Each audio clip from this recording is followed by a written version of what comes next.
శ్రద్ధతో దేవుని పని వాళ్ళు చేస్తున్నారు.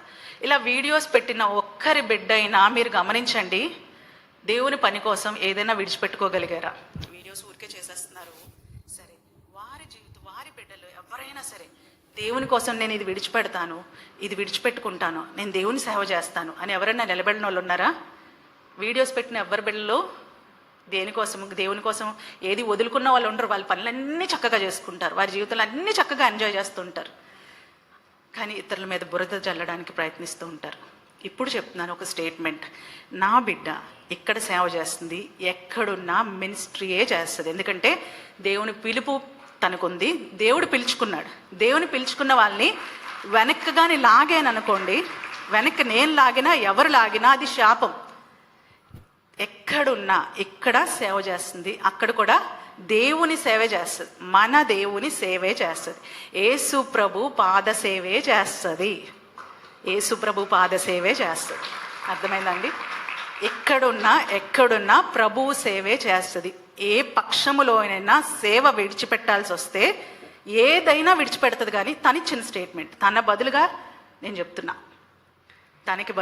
నేను చెప్తున్నా, ఏదైనా సరే దేవుని సేవకు కానీ దేవునికి కానీ అడ్డొస్తే అది నేను అప్పుడే విడిచిపెట్టి దేవుని సేవలో మాత్రమే ఉంటానని ఒప్పుకుంది.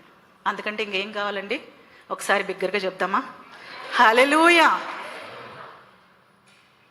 ఒక 22 సంవత్సరాల అమ్మాయి ఈ స్టేట్మెంట్ ఎక్కడైనా ఇవ్వడం మీరు చూసారా? ఇస్తున్నారండి ఎవరన్నా? అమ్మ నేను చదువుకోవాలి, నేను ఉద్యోగం చేయాలి, నేను ఇది చేయాలి, అది చేయాలి, అమ్మో నేను ఉద్యోగం చేయాలి, నా భర్త మానమన్నా నేను ఉద్యోగం మానను అంటారు. కానీ నా భర్త మానమన్నా సరే నేను దేవుని సేవ మానను అనేవాళ్ళు ఎవరు ఉండరు.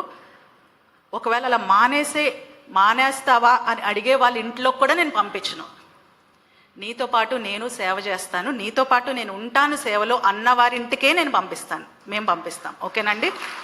అర్థమైందా? ఎందుకంటే మిరాకల్ సెంటర్కి మీరు సమాధానం ఇవ్వాలని చాలామంది అడుగుతున్నారు. ఇదే సమాధానం ఏంటంటే, మిరాకల్ సెంటర్లో సేవ చేస్తుంది, ఎక్కడికి వెళ్ళినా సేవే చేస్తుంది, సేవ చేసే ఇంట్లోకి వెళ్తుంది, ఆ ఇంట్లో కూడా సేవకులు ఉంటేనే వెళ్తుంది.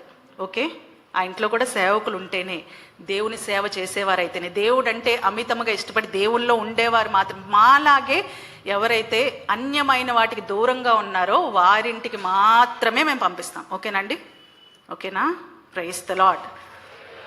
కనుక మీకు సగం డౌట్ క్లియర్ అయిపోయింది. ఇంకా ఏదైనా డౌట్ ఉంటే ఆ డౌట్ క్లియర్ అవ్వడానికి కొంచెం సమయం పడుతుంది తప్పనిసరిగా.